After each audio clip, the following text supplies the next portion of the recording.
I found a tape in the attic. When my mom died, I had to clean out the house before selling it.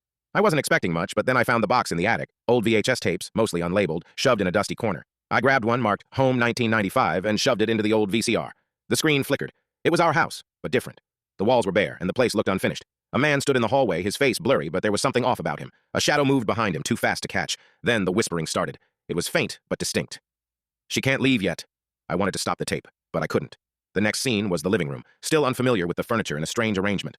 A woman stood at the window, her back to the camera. It was my mom, but wrong. Her posture was unnaturally stiff, her face too still. The camera zoomed in. The whispering grew louder. "She's here, she won't leave." Then my mom's face turned toward the camera. Her lips barely moved, but I could hear her. It wasn't her voice. It was deeper, raspier. "Help me."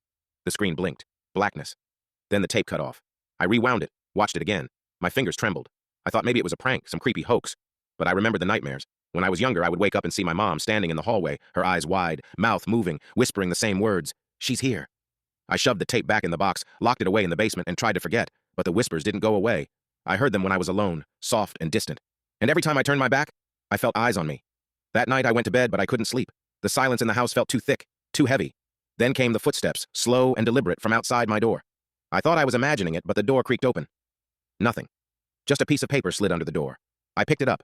It was a drawing of our house, and in the hallway, a figure, its face blurred. But the shape, it was unmistakable. The same hunched posture, the same stiff shoulders. I ran downstairs, ready to leave, but when I reached the front door, I froze. A shadow moved at the top of the stairs. It was there, just like on the tape.